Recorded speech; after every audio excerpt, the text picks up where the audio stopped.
Inorix Hôtel sont heureux de vous présenter le Digital JT. Inorix Hôtel sont partenaires d'une sécurité globale.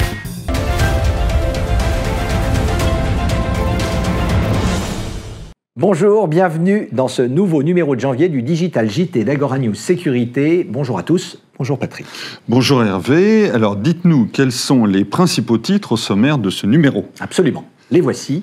D'abord, les prises de position de la CNIL en matière de vidéosurveillance, puis une actualité extrêmement riche en ce qui concerne les sociétés de sécurité en France, et enfin, la préparation de la scission du conglomérat UTC, très présent en sécurité. Patrick, on commence tout de suite par la CNIL et la vidéosurveillance. De quelle affaire s'agit-il ? Alors Hervé, en préambule, je voudrais vous communiquer les dernières statistiques de la CNIL sur ce sujet.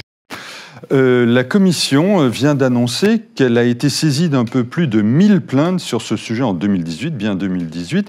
C'est beaucoup et cela prouve que les bonnes pratiques ne sont pas toujours au rendez-vous. Ça, c'est clair. Alors aujourd'hui, je souhaite vous parler plus spécifiquement d'un secteur dans le collimateur de la CNIL, c'est la vidéosurveillance dans les établissements scolaires. Cette question a été l'objet de 25 plaintes depuis un an et la CNIL a estimé qu'il y avait pas mal d'abus. Oui, alors quel est le constat de la CNIL ? Elle évoque une vidéosurveillance excessive, je cite, avec l'utilisation en continu de caméras dans des lieux de vie, comme des cours de récréation, des cantines, des salles informatiques, des terrains de sport ou des centres de documentation.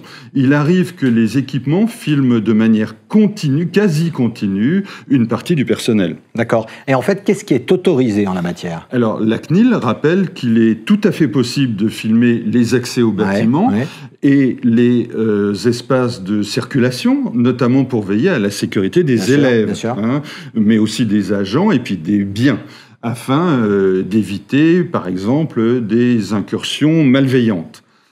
La Commission a donc demandé aux établissements concernés de réorienter, de retirer ou de déplacer les caméras pour ne filmer que les accès et les espaces de circulation ou de les paramétrer pour qu'elles ne fonctionnent que en dehors des heures d'ouverture. D'accord, c'est noté.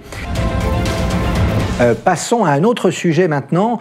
Vous vouliez nous parler de la carrière d'une forte personnalité. Oui, Hervé. Il s'agit de Charles Pellegrini, qui est l'ancien chef de l'OCRB, c'est-à-dire l'Office central de répression du banditisme durant les années 70-80. Alors, qu'est-ce qui lui arrive à Charles Pellegrini ? Alors, il vient de fêter ses 81 ans et il travaille toujours d'un bon pied, bon oeil. Néanmoins, il s'organise pour continuer ses activités de conseil en sécurité. Ces deux sociétés ont en effet été intégré dans le groupe familial de sécurité Maegis, et il a tenu à nous préciser qu'il ne s'arrêterait jamais de travailler. Ah oui, comme quoi, il n'est pas concerné par la retraite, lui. C'est un peu extraordinaire quand même. Patrick, vous vouliez nous parler également de l'actualité des entreprises qui est très très dense en ce moment. Oui, très dense, tout à fait. En 2 semaines seulement, 4 entreprises ont effectué des opérations de croissance externe. Quelle est la raison de cette frénésie d'acquisition ? Alors, il faut souligner que nous sommes dans une période un peu particulière, Hervé. La croissance de la profession n'est plus aussi forte qu'en 2015-2016, durant la période des attentats terroristes. Il faut donc gagner des parts de marché, et notamment en rachetant celles des autres. De plus, il y a d'importantes évolutions technologiques, si bien qu'il est absolument nécessaire de ne pas être en retard sur ce plan-là. Alors, quelles sont les entreprises concernées par le sujet ? Alors, par exemple, Brink's et Sotel ont effectué une double opération. Le premier a cédé sa télésurveillance au second, et Sotel, le télésurveilleur, lui a revendu sa petite activité de traitement des valeurs. Donc, chacun se recentre sur son cœur de métier, en fait. D'accord. Et les autres acquisitions, Patrick ? Alors, elles concernent 3 domaines très différents. Par exemple, ITQ a racheté une petite société spécialisée dans la vidéosurveillance dans le cloud. Protec a repris une société de gardiennage qui était en redressement judiciaire. Et Delta Plus a acquis 2 fabricants de bottes de sécurité. On parle maintenant d'un contrat très particulier, Patrick. Oui, la DGSI, c'est-à-dire les services de renseignement français, ont reconduit leur contrat avec l'américain Palantir pour la fourniture de solutions de traitement d'énormes masses de données dans la lutte contre le terrorisme. Et Palantir, comme vous le savez peut-être, ce n'est pas une entreprise neutre. Alors rappelez-nous ce qu'est une entreprise neutre ou pas. Voilà. Ce groupe a été créé avec l'aide de In-Q-Tel, qui est un fonds d'investissement de la CIA, qui est très tourné vers les nouvelles technologies. Parmi ses clients, on compte d'ailleurs pratiquement toutes les agences fédérales américaines, comme la CIA, le FBI, la NSA, le Department of Homeland Security, de même que l'US Air Force ou les Marines. Que du beau monde. C'est étonnant comme choix de la part de la France, non? Pas tant que cela, Hervé, car dans notre pays, il n'y a pas d'offres similaires dans ce domaine pourtant très stratégique. Sous l'impulsion des pouvoirs publics, justement, des industriels français travaillent sur des solutions de big data dans la sécurité, notamment Thales, Atos, Capgemini, Dassault Systèmes et puis des startups. Mais ce projet n'aboutira pas avant 2 ans.